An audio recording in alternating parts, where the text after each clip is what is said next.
నమస్తే రమ్మగారు. నమస్తే జయ. రమ్మగారు, 12వ తారీఖున మనకి మాఘ పౌర్ణమి ఉంది. దీని యొక్క విశిష్టత. మాఘమాసమే విశిష్టమైన మాసం. అంతేగా. మాఘమాసం విశేషాలు చెప్పుకున్నాం కదా మనం. మాఘం సౌరమాసం అని చెప్తాం. నారాయణ ప్రీతి కోసమే, శ్రీ మహావిష్ణువు ప్రీతి కోసమే చేసుకుంటాం. మొదటి రోజు నుంచి చివరి దాకా ప్రతిరోజు ప్రాతకాల స్నానము, సూర్య దర్శనము, సూర్యుడికి అర్ఘ్యం ఇవ్వటం, సూర్యనారాయణమూర్తి ప్రీత్యర్థము పాలు పొంగించటము, ఇవన్నీ చేస్తాం కదా. స్నానం చాలా ముఖ్యమైనదిగా చెప్పుకుంటాం కదా. ప్రాతకాల స్నానం, సూర్యోదయానికి 1 నిమిషం ముందు స్నానం చేయటం, ఉదయించిన సూర్యబింబానికి నమస్కారం చేయటం. అయితే ఈ మాఘ పౌర్ణమి కూడా చాలా విశేషమైన రోజుగా చెప్తారు. మహామాఘి అంటారు. మామూలుగా మనకి ప్రతి పౌర్ణమి విశేషమే. పౌర్ణమి నాడు ప్రత్యేకంగా స్నానం చేయటము, అర్చన చేసుకోవటము, నారాయణులైనా అర్చించాలి, శివారాధన అయినా, సత్యనారాయణ వ్రతాలు చేసుకోవటాలు, ఇవి మనం ప్రఖ్యాతంగా వింటాం కదా. అయితే ఈ మాఘంలో ఈ పౌర్ణమి నాడు సముద్ర స్నానం చాలా విశేషంగా చెప్తారు చేయ.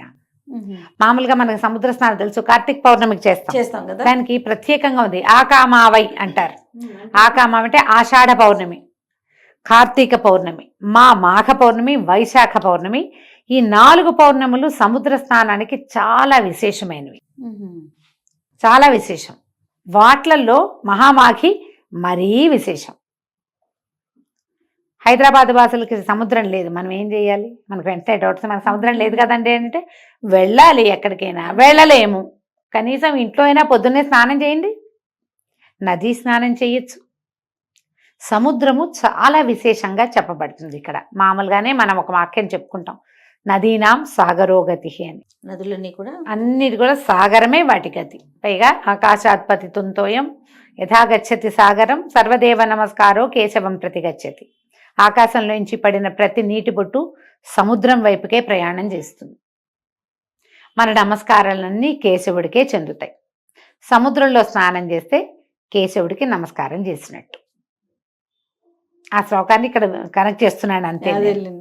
ఈ సముద్రంలో ఏంటంటే అపారమైన సౌరశక్తి నిండి ఉంటుందట ఈ పౌర్ణములలో. సూర్యుడి వేడిమికి ఎంత నీరు ఆకాశంలోకి పోతుంటుంది, అయినా కూడా తరగదు. చిన్నది పెద్దది అవదు, ఎంత ఉందో అంతే ఉంటుంది. ఈ సముద్ర జలాలు ఈ ఉప్పు నీటి వల్ల ఏంటంటే నెగిటివ్ ఎనర్జీస్ పోతాయి. ఓకే. ఈ సంవత్సరం అంతా మనం ఏర్పాటు చేసుకున్నవి అంటే మన మీదకి మనం తెచ్చుకున్నటువంటి అన్ని రకాల నెగిటివ్ ఫోర్సెస్ని ఈ సముద్ర స్నానం కంట్రోల్ చేస్తుంది. నదీ స్నానాలు విశేషమైనవి. నీళ్లలో కరెంట్ ఉంటుంది, మనకు తెలుసు కదా. నదుల్లో కూడా నడుంలోతు నిలబడి నదీ స్నానం చేయాలని చెప్తారు. సముద్రంలో కూడా 40 మినిట్స్ అయినా ఉప్పు నీళ్ళల్లో కనుక స్పెండ్ చేస్తే వచ్చాక మళ్ళీ బయటకు వచ్చాక మామూలు స్నానం చేసుకుంటాము. ఇది ప్రత్యేకంగా చెప్పబడే క్రియ కాబట్టి జీవితంలో కొన్నిసార్లైనా, కొన్ని పర్వదినాల్లో అయినా, కొన్ని పౌర్ణములైనా, కనీసం ఒక్క పౌర్ణమైనా సముద్ర స్నానం చేయండి. మామూలుగా అమావాస్య పౌర్ణములకి ఆటుపోట్లు పెరుగుతాయి కాబట్టి సముద్ర తీరాలకి వెళ్ళకూడదు అని నియమం. ఆ నియమంలో ఈ 4 పౌర్ణములు మాత్రం ప్రత్యేకంగా సముద్ర స్నానం చెప్పారు. ఉదయం చెయ్యాలి. పౌర్ణమిలో రాత్రిపూట కదా ఆటుపోట్లు పెరిగేది, సాయంకాలాలు కాదు. ఉదయ స్నానాలు 4 గంటల లోపే, ఎలా కుదిరితే అట్లా. సముద్ర స్నానానికి కానీ నదీ స్నానానికి కానీ వెళ్ళేటప్పుడు ఇంటి దగ్గర స్నానం చేసి వెళ్ళాలి. పాచి మొహంతో, పాచి బట్టలతోటి నదుల్లోకి దిక్కకూడదు, సముద్రంలోకి అసలు దిక్కకూడదు. శుభ్రంగా ఉండి అప్పుడు వెళ్ళాలి. పైగా ఇవి పితృదేవతలకి తర్పణాలు విడిచే సమయం, ఇవన్నీ స్థిరంగా ఉంటాయి. ఈసారి పౌర్ణమి ఇంచుమించుగా నాకు గుర్తుండి సంక్రమణం కూడా అప్పుడే ఉన్నట్టుంది. చూద్దామా ఒకసారి చూడండి రమ్మ గారు. మీకోసమే క్యాలెండర్ కూడా తెప్పించాను నేను. మామూలుగా పౌర్ణములు మారుతూ ఉంటాయి కదా. మామూలుగా మనకి సంక్రమణాలు జరుగుతాయి కదా. మకర సంక్రమణం ఏమో మన కిందటి నెల 15వ తారీఖు వచ్చింది. ఇప్పుడు ఇంచుమించుగా ఇప్పుడు సంక్రమణం వచ్చేస్తోంది. ఇది కుంభ సంక్రమణం అంటారు. ఈ సంక్రమణము పౌర్ణమి ఒకే రోజు వచ్చినాయి. ఈసారి 12వ తారీఖు ఒకేసారి వచ్చినాయి.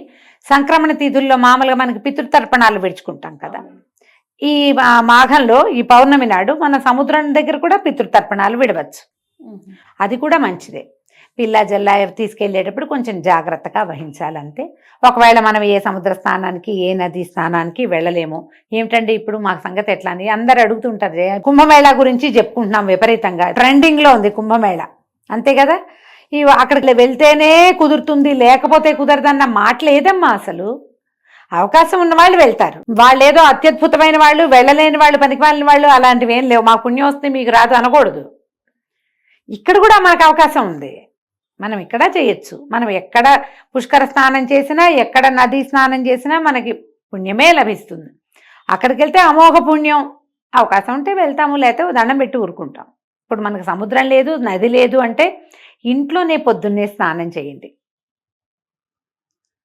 పెద్దవాళ్ళు ఎవరైనా తర్పణాలు విడిచే పద్ధతులు ఉంటే తర్పణని విడుచుకోండి. ఏదైనా దానం చెయ్యండి. పౌర్ణమి నాడు, మాఘ పౌర్ణమి,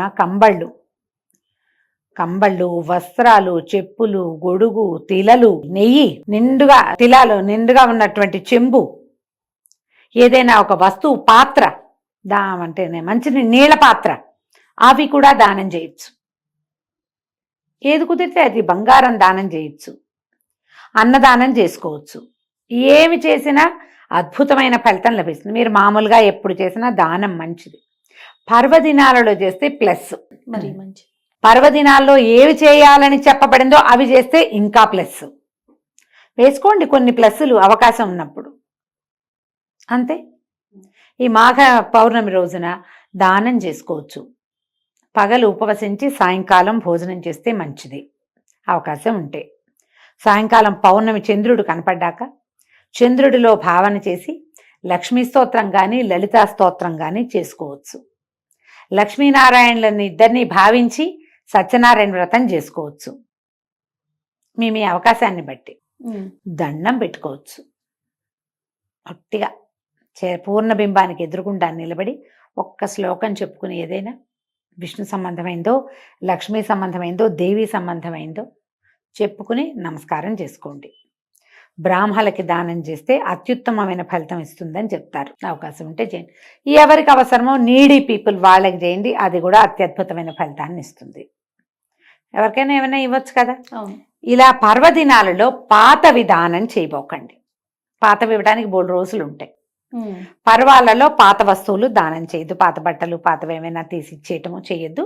కొత్తవి ఇవ్వగలిగితేనే దానం చేసుకోండి. మీ అవకాశాన్ని బట్టి ఏదైనా సరే. తప్పకుండా. నమస్తే. నమస్తే జయ.